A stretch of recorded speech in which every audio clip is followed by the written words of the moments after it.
whether people say it or not, if they're in the global south, there's a holdover idea from colonialism that education in the West is superior. The aspiration is always to get a degree overseas, in the UK or America or wherever else, to get a bachelor's or master's or PhD, because it's more prestigious to have a degree from the West. People imagine that if you have a degree from the West, then it means that you are more qualified than someone who studied in your own country. This is one of those few remaining areas in which people are still unself-conscious about expressing explicit belief in Western supremacy. You know, it's getting less socially acceptable to be enamored with the West. Even if people still actually do feel enamored with the West, it's less acceptable socially to express that explicitly, but not in the area of education. People will still say, as if it's a fact of nature, that Western education is the best in the world. And they'll pursue higher education in Europe or America or wherever else. Or they'll push their kids to do that. Because this aspect of psychological colonization hasn't ever really been challenged or confronted. But it has to be.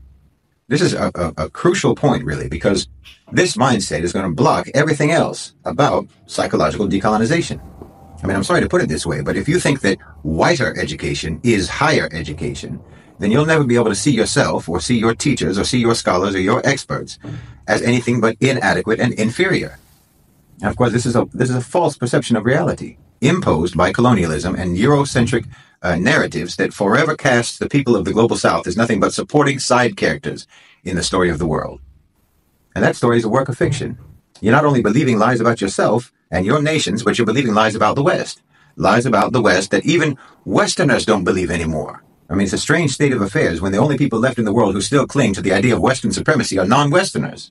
I mean, you're like someone who's trying to jump from the iceberg onto the Titanic after they've collided.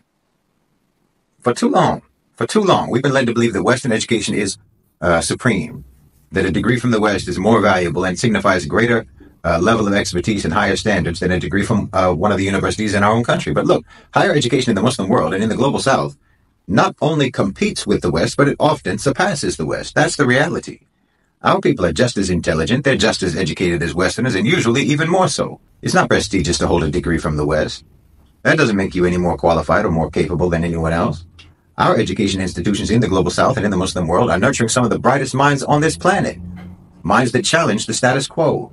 Minds that innovate and minds that create and that can connect the modern world with our heritage, with our culture, with our deen, with our history for a more comprehensive and contextualized understanding.